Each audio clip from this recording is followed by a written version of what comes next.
резолюцию. Геннад, вы смотрите, что происходит.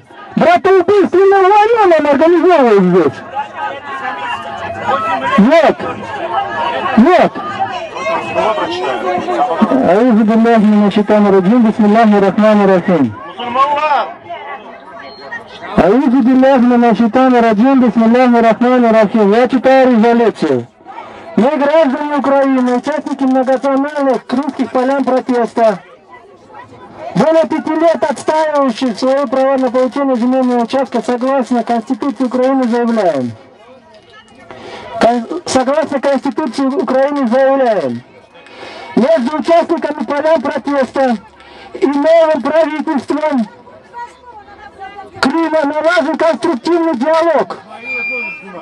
Списки участников протеста сданы в Совмин АРК.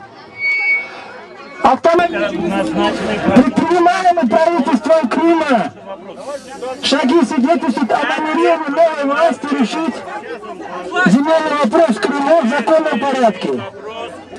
В свою очередь мы, участники полян протеста, подтверждая свою позицию, оказать новому правительству Крыма всемирную помощь и поддержку в решении земельного вопроса в Крыму.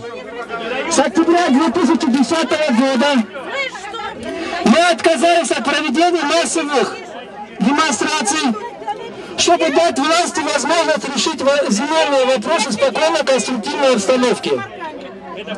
К сожалению, установлена была стабильность и взаимопонимание народа и власти были торпедированы попытками деструктивных сил в Крыму вклиниться между народом и властью в качестве посредников в решении земельного вопроса. В течение 5 лет существования народных полян протеста руководство деструктивных сил всячески пыталось представить людей, защищающих свои конституционные права в качестве экстремистов, выступающих против правительства Украины и Крыма. Это нас хотели экстремистами представить. В то же время руководители деструктивных сил за спиной народа вели ожесточенные торги с правительством за свои личные политические и финансовые интересы. На этих торгах эти лидеры без зазрения совести придавали интересы народа за высокие кресла, возможность контролировать бюджетные средства, поступающие на обустройство крымских татар. Спекулируя на беде целого народа. Впервые дискурсивные лица откровенно шантажировали правительство Украины и Крыма массовым увольнением крымских татар. Не так ли? Кто вас выгонял на площадь? Сейчас, когда земельный вопрос нужен финансовым прямым, руководство деструктивных сил вновь начали свою грязную игру. На этот раз целью стала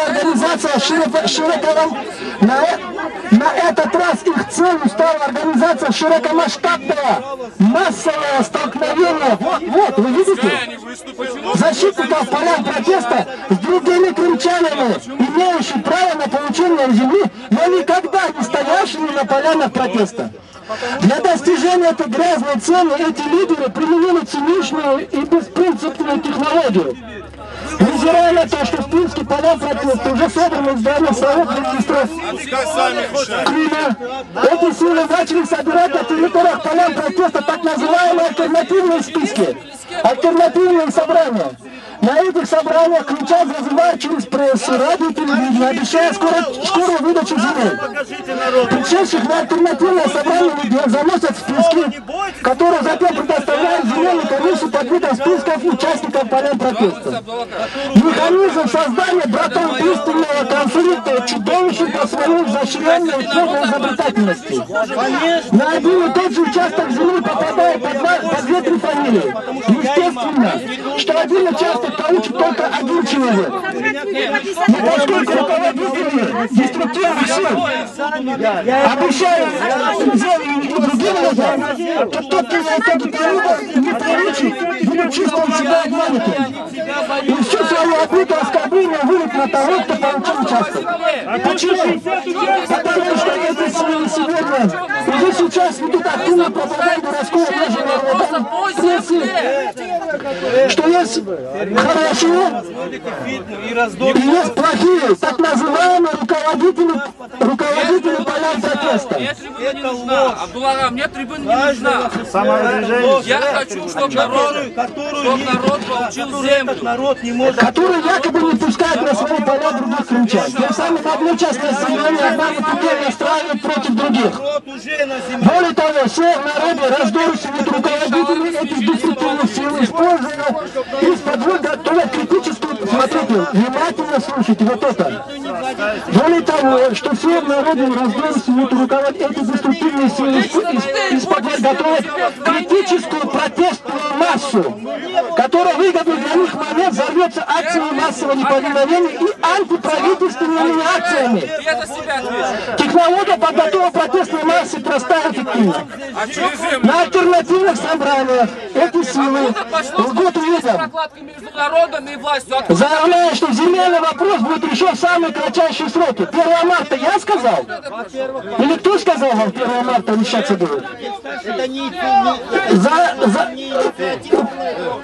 Технология подготовки протестной массы также простая и эффективна. На альтернативных собраниях лгут людям, заявляя, что земельный вопрос будет решен в самые кратчайшие сроки. Месяц-полтора. Я говорю не так. Затем, по истечению этого срока, людям начинают внушать, что мы все сделали для вас. Но правительство намеренно затягивает решение вопроса. Естественно, в национальной стабильности и пригласили на полуостров международных инвесторов. Преступные действия этих сил по дестабилизации обстановки на полях. Обманщики! Мы вам не доверяем! Хватит обманывать людей! Хватит вокруг себя собирать обманщиков, которые обманывают людей! Обманщиков! Хватит! Все, Димат, на этом сегодня я вас прошу на альтернативных собраниях не участвовать. Те призывы, которые идут с прессы и с телевидения, не вашими старшими, не участвуйте. 5 числа на Стрелковой собрании не будет. Завтра, во вторник, не будет. 4 числа, завтра, доброго собрания не будет. Не будет. Все. Не будет. Вопрос решается, и не надо помогать людям, которые хотят сломать этот процесс. Не надо помогать. Все, Димат. Сейчас вам будет роздано, резоли идут. Почитайте, узнайте. Не стойте в стороне. Не стойте в стороне. Не стойте в стороне. Да. Всех с твоим старшим. Всех своим старшим сейчас подойдите. У представителей полям протеста. После собрания подойдите к своим старшим, вам будет сказана дополнительная ситуация. Все, давайте. Абдулла, почитайте два. Я с вами разговариваю. Аузу билляхи минаш шайтанир раджим. Бисмиллахир рахманир рахим. Сахил джимат. Всегда была борьба правды и неправды, зла и добра. Не дайте себя обмануть, дорогие